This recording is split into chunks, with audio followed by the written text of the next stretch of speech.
If you grew up in the 90s with a Game Boy in one hand and a Capri Sun in the other hand, there's a pretty good chance you're playing this game.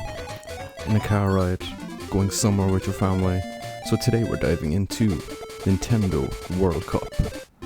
It's a soccer game where super kicks send players flying like 20 feet and referees just don't exist.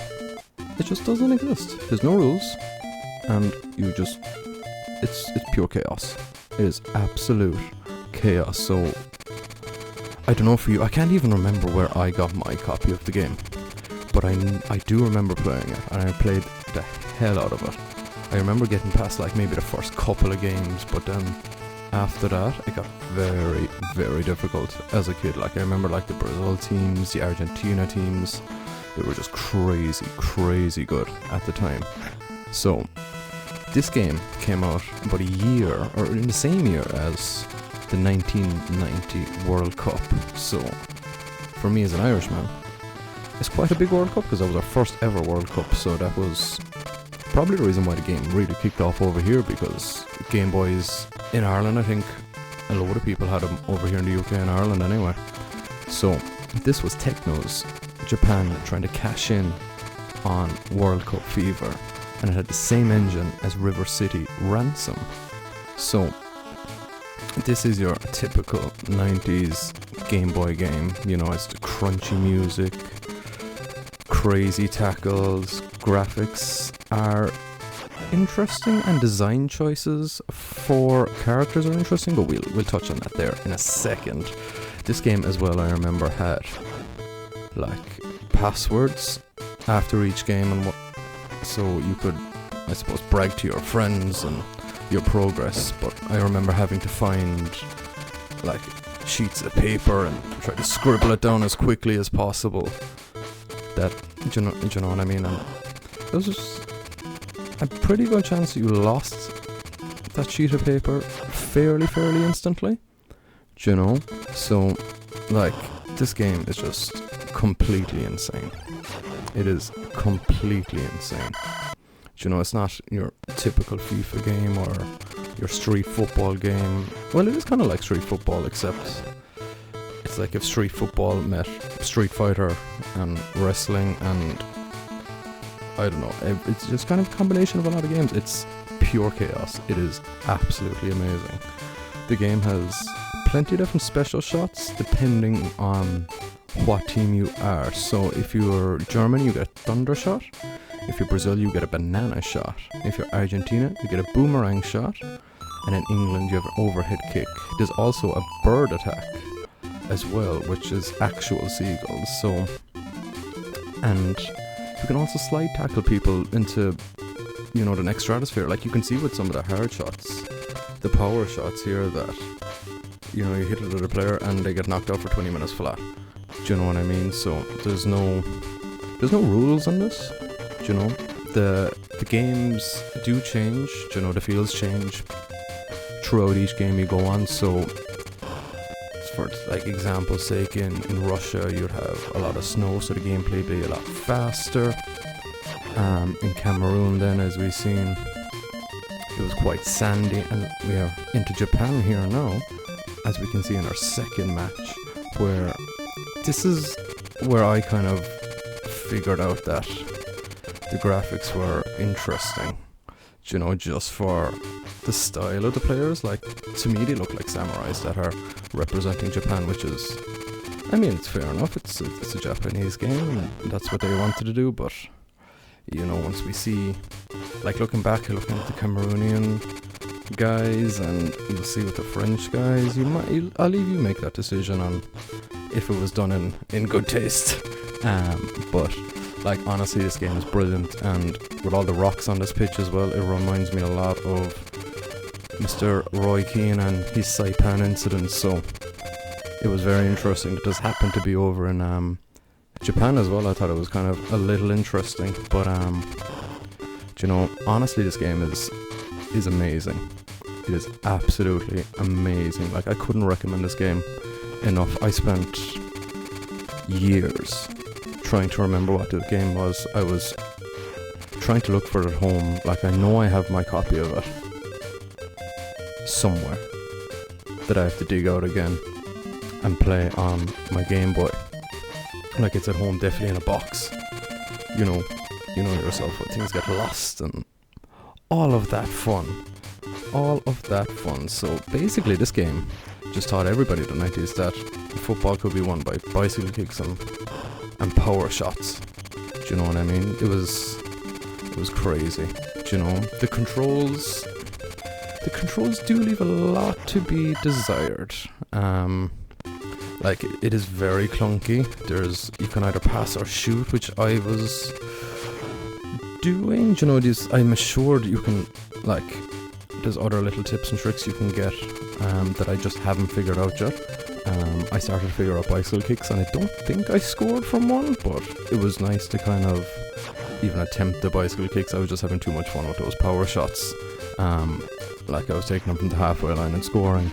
Do you know what I mean? So, like, there are ways you can abuse it, which is good and bad. Like, I found as well when, like, especially in the early games, like if you're 4, 5, 6, 7, 8 up, you can just take the ball and run around with it in your own half for the last minute or two of the game. Do you know what I mean? Like, it can be very, very easy at times. Like, I'm sure definitely in the later rounds it would get a lot more difficult. Do you know, because you'll have, obviously the AI will be increasing difficulty and the pitches will change as well, so it is going to be interesting. So if you would like to see me do a full playthrough of it, I've only kind of edited out the gameplay for today's video just for the purpose of doing the review. So if you would like to see a full gameplay of it, I will upload it. I got through about 5 matches, maybe going on to the 6th match. So if I can get through all of that, then we will have the video out. So, ladies and gentlemen, should you get this game in 2025, or should you even play this game in 2025? I think yes. Do you know, it's very, very fun. It is a very fun arcade style, do you know, football game where, like, it's very simplistic, which I love. Do you know, there's no kind of tactics we have in, like, the new iterations of FIFA these days, do you know, where there's all emphasis on getting the best players and stuff. Do you know, this game just rewarded pure grit and determination and trying to spam the controls. So you have that banana shot there, and they always go in.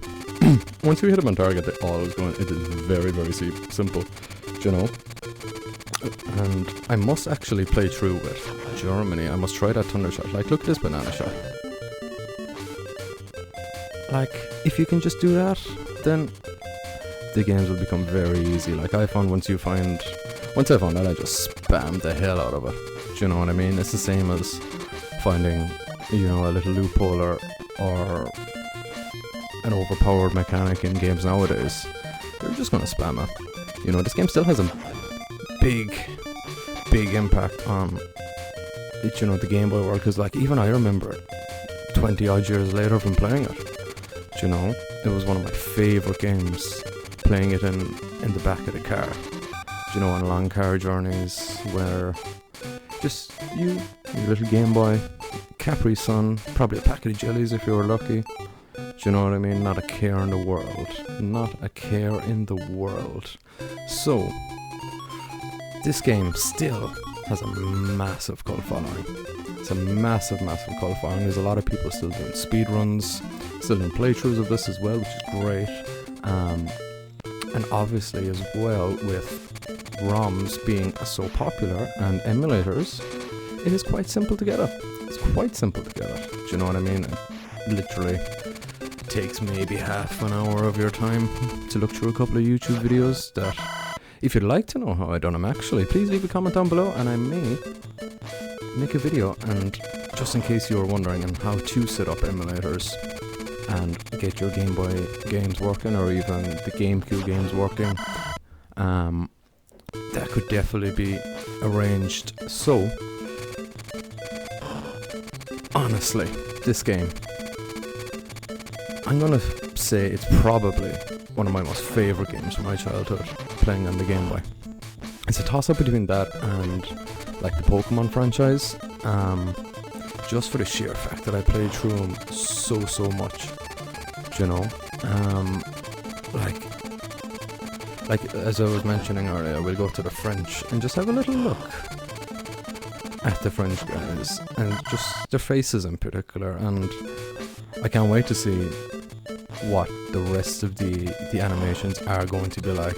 You know, I think it was really in the game against France that I really kind of noticed the smaller little details of the character designs. I know I keep harping on about that, but it's a game from 1991, and today it definitely would not be made, I don't think. Or it definitely wouldn't be over in this market. You know, it's crazy. Like if you wanted a real soccer experience, a real football game experience from Game Boy, like you have your FIFAs. Do you know what I mean? You have those games, but if you just want like chaos, I mean, this has to be the game that you play. It has to be. Do you know what I mean? This game is just so much fun to carry around everywhere you went. Do you know what I mean? You couldn't beat it, I don't think. So if you can get your hands on a copy of this, I would definitely recommend you doing so. But if you can't, then you can always go on an emulator and get it playing that way, you know, which arguably is just as fun to do because you still get the nostalgia factor. As you can see, you still have the graphics and you have the comfort of playing it on a little bit of a bigger screen as well. So ladies and gentlemen, thank you all very much for watching. I really appreciate you stopping by. If you like this video and you want to see a full playthrough of it, please let me know down in the comments and I will make that happen for you. So thank you all for watching, folks, and we'll see you on the next one. Salam.